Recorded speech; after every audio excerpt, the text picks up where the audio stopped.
Hello everybody, Tracy Sizemore here, RPG A Day 2018, Day 14. The question today is, describe a failure that became amazing.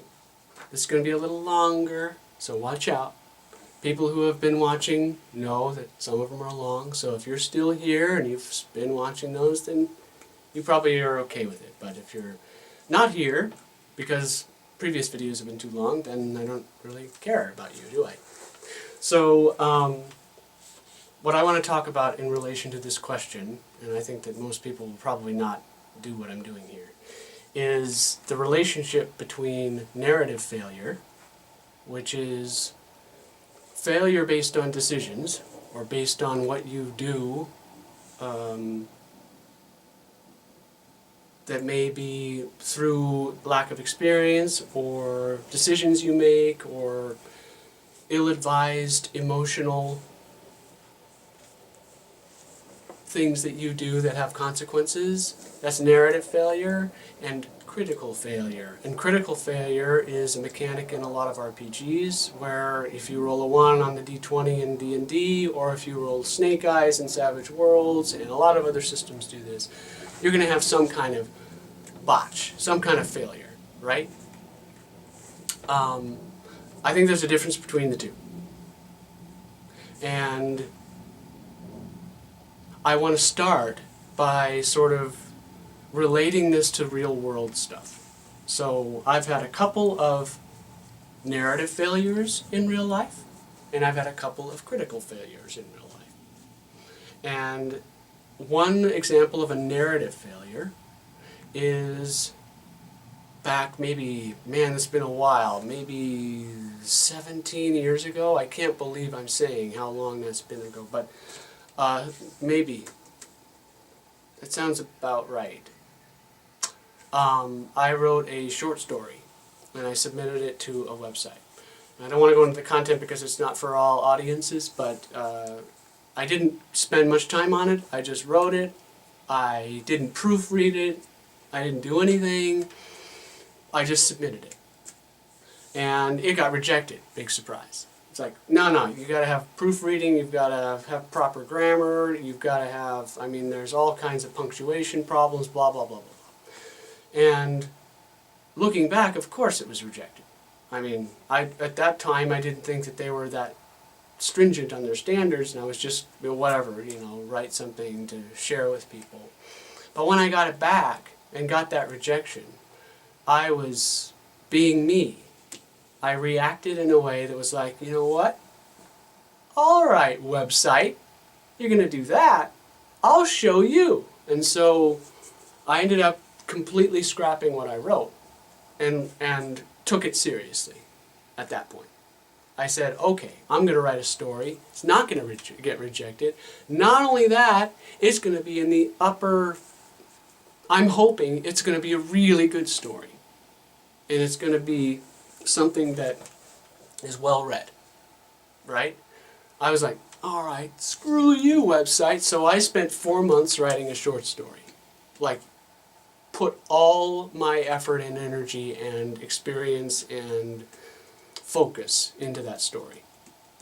Totally worth it, because when I did submit it, it not only was accepted, it's been read thousands of times, it's gotten hundreds of comments, and all positive, from people who say that it has touched them in some way, or has meant something to them. That is an example of a narrative failure. I failed at something, I got the consequences of that failure, and I used those consequences to motivate me to succeed. Narrative failure, right? Another one is I got my pilot's license about, 12 years ago or so. Just private pilot's license. Because that's something I wanted to do. After the whole process of that, which took months, ground school, flight school, all that, and quite a bit of money, I failed my check ride. The final practical test that you have to take in order to get your private pilot's license. I only failed it on one maneuver, the short landing. I messed up. What are you going to do? But because I messed up, because I found out after the fact once I got down on the ground, I was so upset. So upset because I that kind of thing I prepare for, and I do the best I can to make sure that I don't fail, right? But I failed it. And I was devastated, crying, devastated. Like I felt like a complete and utter failure. But I went home, I regrouped, and the examiner was like, you don't have to take the entire check ride again, you can just do that maneuver again. We just have to get together and do the maneuver. Short landing, that's what it was. Where you have to land on a short runway. I mean, you know, as if you're on a short runway. Now, I was super motivated, and I set up an appointment to do that, and it was in less than ideal circumstances. I had it was maybe a 20-knot crosswind across the runway that day, and even the examiner was like, are you sure you want to do this today? And I'm like, I have to do this today. I have to. It wasn't a debilitating wind, it wasn't dangerous. It was just going to be more difficult to do the maneuver that I needed to do on that day. But I was determined. I had to do it. So I did it. And turns out I passed it. And so that was a less narrative failure, but still a narrative failure. Failure based on decisions I'd made, you know, mistaken competency, maybe not taking it completely seriously, although I think I did. That's why I think I was so upset. Is I was determined and serious and very careful, and I mean, you know, it wasn't a matter of arrogance that I failed. So it was a partial narrative failure, right? But something that turned out amazing. I got my pilot's license. I don't use it much because it's kind of expensive, but I still have it. Once you get your pilot's license, you don't lose it, really, unless you do something stupid. You just lose currency, and I'm not current, and probably won't be again. We'll see. You never know. So in real life, that's sort of a partial narrative failure. And my crit failure example, meaning that I failed the roll in real life, was I was working on some kind of project going through boxes in Salt Lake City where I used to live, and I was climbing the stairs out of the basement. I failed the climbing roll. I critical failed the climbing roll to climb the stairs out of the basement. Sprained my ankle really badly, like to the point where I was almost blacking out from pain, had to go to the emergency room, and it was really bad. Took months to recover from that. People who have sprained their ankles that way know how bad that can be. That's a critical failure. I didn't learn anything from that. Although I could have. I mean, critical failures you can learn from too. But in that particular case, critical failure on the climbing roll. And it's just something that happened. You can certainly get something out of that, but I don't know, it's less directed, right? Now, that all said, real life, those are examples. These I've got many others, but I'll spare you. Failure inside RPGs, and this is the second part of this. I've got a third part, where I'm going to sort of tie all this together and make my point. Failure inside RPGs, I believe they're more interesting as narrative failures than critical failures. I'm not against critical failures. In fact, critical failures can be fun. However, some GMs look at critical failures as when it's a critical fail, something really bad happens. Now, something really bad happening could be up to and including you die.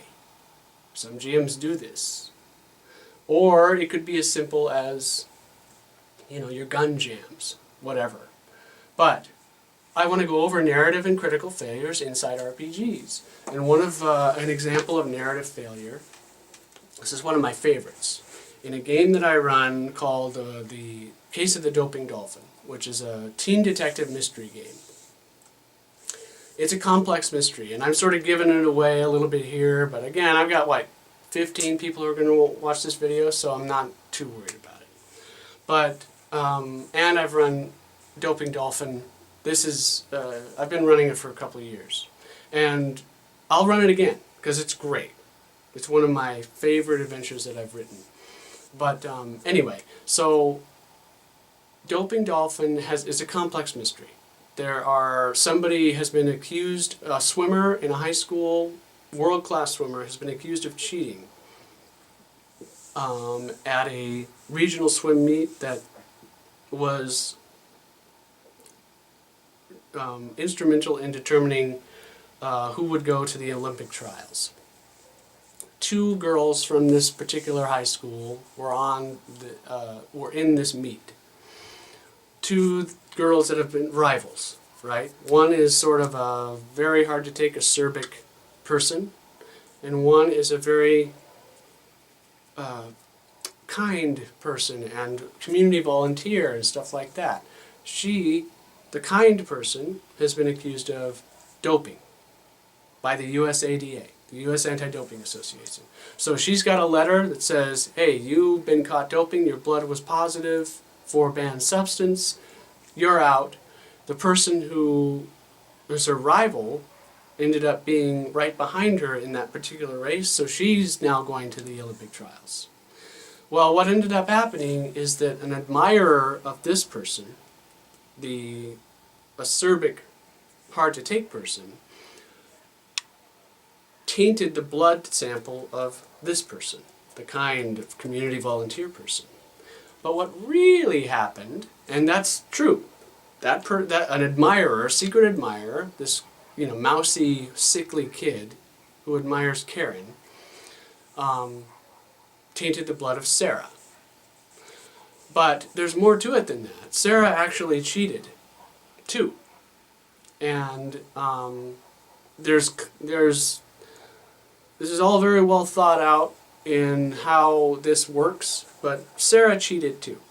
And she has this opportunity to clear her name because she knows she didn't cheat in the way that the paperwork says she cheated. So she goes to these teen detectives at her school because the adults won't listen to her. The adults think she's guilty, right? She goes to these teen detectives and asks them, can you please help me? So that's where the PCs come in. PCs investigate, and I've had one instance where the PCs investigate the problem and only discover the secret admirer. They only discovered that the secret admirer tainted the blood of Sarah over here, the nice person, and therefore she lost her spot in the Olympic trials. They did not find out that Sarah was cheating. So the way this played out at the end was Sarah is cleared of the charges because they managed to convince people that her blood was tainted and that she didn't actually cheat. And she goes on to the Olympic trials, and she goes on to win a bronze medal in the Olympics. Meanwhile, Karen, who actually, as mean as she seems and as inaccessible as she appears, is actually a very, very authentic and loyal person. And so she is loyal to her friends, the people who get close to her. Turns out she's actually a really straight-edged, hard-working, amazing person. And she just breaks down and is devastated. And the PCs have gotten to know her during this time, and so some of them are sympathetic. This all happens in the epilogue. But later on, a couple months later, a few months later, after the Olympics are over and all this stuff, I forget how it worked out, but I know my memory, again, I forget exactly how I did it, but one of the PCs gets some sort of clue from this investigation that is no longer able to be tied to Sarah, that she cheated. So, after the fact, after Sarah moves on to the Olympic trials, and after she gets a bronze medal at the Olympics, one of the PCs discovers that Sarah wasn't telling the truth, that she cheated. And that Karen lost out on her spot, a legitimate spot, to go to the Olympic trials in her place. They know it, but they can't prove it. It's too late. It's too late. So most PCs and most of the detectives will find out all of it. In this case, they didn't. Even though they had, I've made this adventure so that they absolutely can find out. But that's a failure that turned amazing, right? That if I did my job right, and I think I did in this case, with the PCs were just like, oh, we got it wrong. We got it wrong. And we were the last line of defense here. We did wrong by Karen, and we let a cheater who was, ice cold, seemed kind, but actually wasn't. She actually stole from cancer patients, little kids in the cancer ward, stole their medication, and she was a bad person. She got away with it, and it's just one of those things that hits you if you're able to do that right. Hits the PCs where it hurts, right? But if they were to continue playing, or as teen detectives, they would have learned something from this. They would have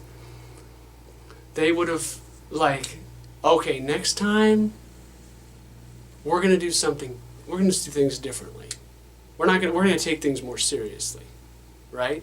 That's a narrative failure inside an RPG. A critical failure inside an RPG is that your shotgun jams, or the ritual magic that you were casting erupts into supernatural fire, and you start a forest fire because of it. That's a critical failure in an RPG. And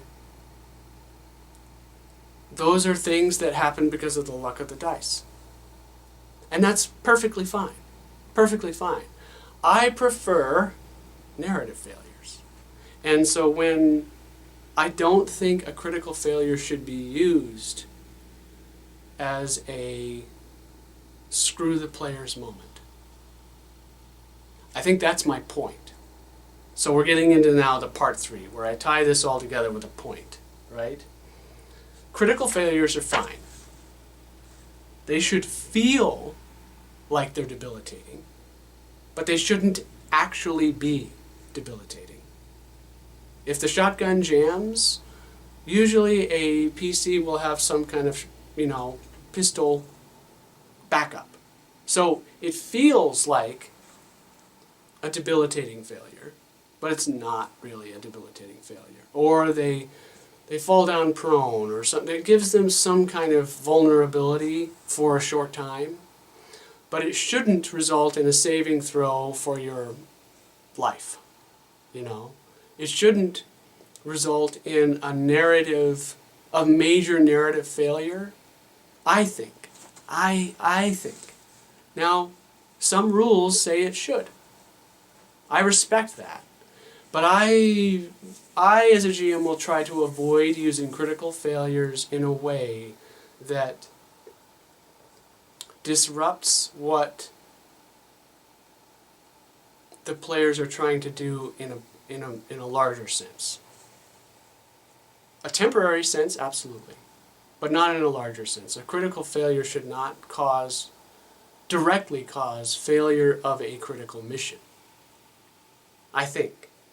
Or at least one of them should. If you've got a string of them, then, well, what are you going to do? But the point, of course, is to make them interesting, not just use them because they're there. Narrative failures are more impactful because they give the sense that the players had control over their narrative failure. It gives a sense that they can learn from their narrative failure. Critical failure is a bad dice roll. A narrative failure is a bad decision. Those are harder to set up, harder to make happen. Another one inside a game was the